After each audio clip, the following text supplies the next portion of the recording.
Assalamualaikum warahmatullahi wabarakatuh. Selamat datang di channel Hikmah Kehidupan, tempat di mana kebijaksanaan dan inspirasi berpadu dalam setiap cerita.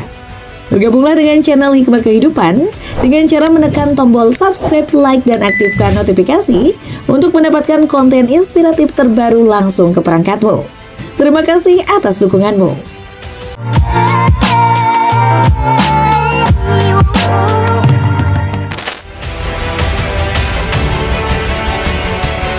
Surat Al-Fatihah merupakan surat pembuka dari 114 surat yang terdapat di dalam Al-Quran.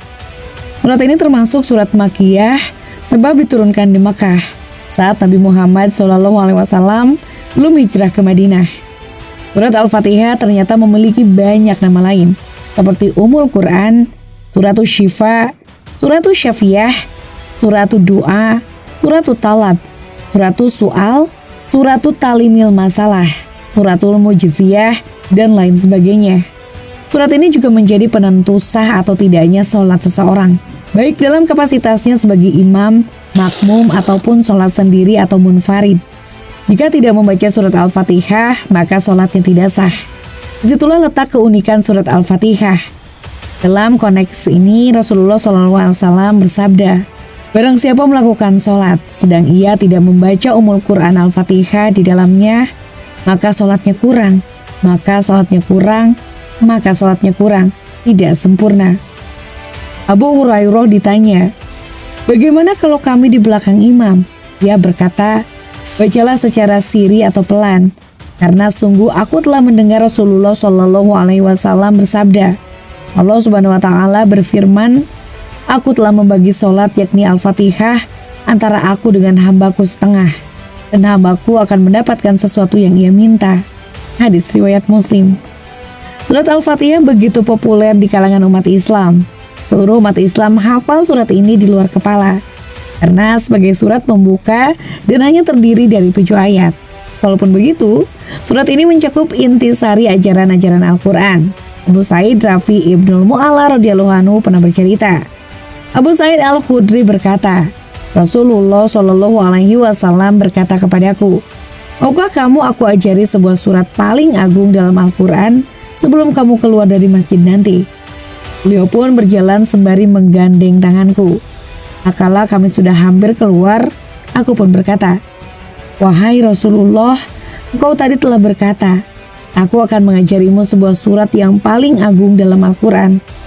Maka beliau bersabda, "Surat itu adalah Alhamdulillahirabbil alamin, surat Al-Fatihah.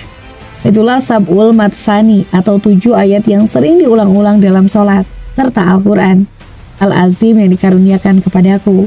Hadis riwayat Bukhari.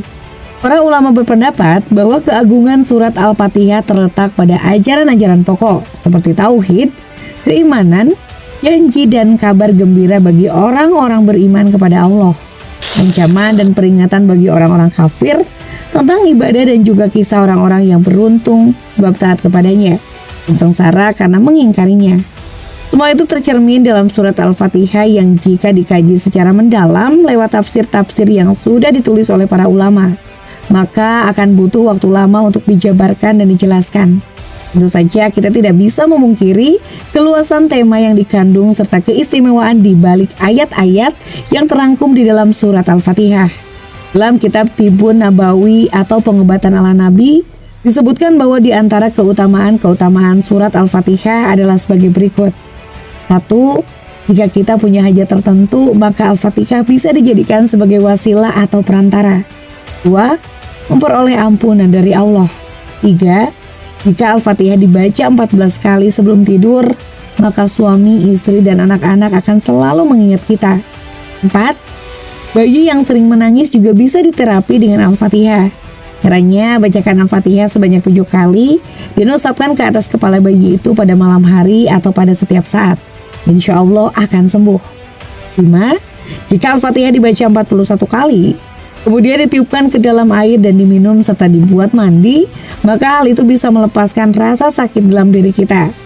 Artinya Al-Fatihah bisa mengobati penyakit dalam. 6. Apabila Al-Fatihah dibaca sebanyak 3 kali, Kemudian kita meniupkannya ke dalam segelas air minum dan baca sambil mengusap ke anggota tubuh yang terasa sakit. Insya Allah akan mengurangi bahkan bisa menyembuhkan rasa sakit itu. 7. Jika ada orang yang mengidap penyakit keterbelakangan mental, lalu dibacakan Al-Fatihah sebanyak 7 kali dan diusapkan di kepalanya setiap pagi dan sekali sebelum tidur, maka penyakit itu bisa sembuh dengan seizin Allah.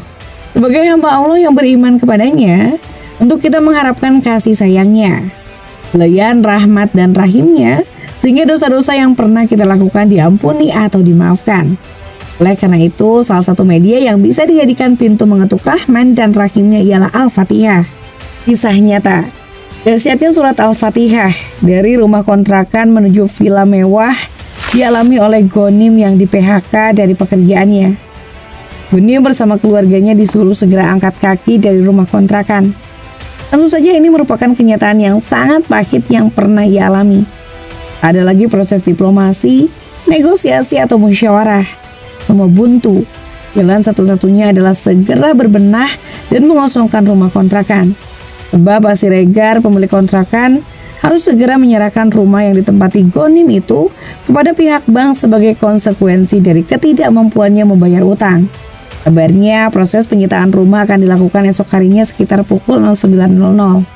Ghonim tak bisa berbuat apa-apa dengan kenyataan yang tengah dihadapinya. Apalagi Pak Siregar juga tengah dililit kesusahan. Dengan penuh kesedihan, Ghonim dan istrinya juga 3 buah hatinya yang masih kecil.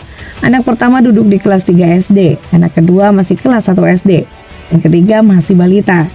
Segera membereskan barang-barang yang bisa dibawa. Jika keesokan harinya belum ditemukan jalan keluar, Ghonim sudah merencanakan barang-barang tersebut akan dititipkan pada tetangga untuk beberapa hari sebelum diangkut ke rumah orang tua istrinya di luar kota. Ia sendiri menginap di masjid dekat rumah. Kebetulan ia sering ke masjid dan sudah kenal baik dengan ketua DKM di sana. Malam harinya, Ghonim tidak jadi berangkat ke masjid karena melihat sang istri tidak henti-hentinya menangis. Sangat wajar karena kejadian itu di luar dugaan. Melihat istrinya yang sangat sedih, Ghonim mengajaknya sholat berjamaah Isya di tengah rumah kontrakan. Bagi Ghonim dan istrinya, sholat kali ini terasa begitu khusyuk. Ghonim berdoa sementara istrinya dan anak-anaknya mengamini. Singkat cerita, akhirnya mereka tertidur saat malam telah berlalu. Saat terbangun pada subuh hari sekitar jam 04.00, dilihatnya si sulung yang bernama Raffi sedang sholat tahajud. Mereka kaget sekaligus kagum. Saat Raffi berdoa, Ghonim dan istrinya mendengar anak yang baru kelas 3 SD itu mengulang-ulang bacaan surat Al-Fatihah. Mungkin ratusan kali atau bahkan lebih, sambil mengadahkan tangan ke atas. Raffi tidak membaca doa apapun selain Al-Fatihah. Selesai sholat, Raffi berkata pada ibunya, "Bu, Raffi pernah dengar dari Pak Ustadz kalau Allah senang mendengar surat Al-Fatihah.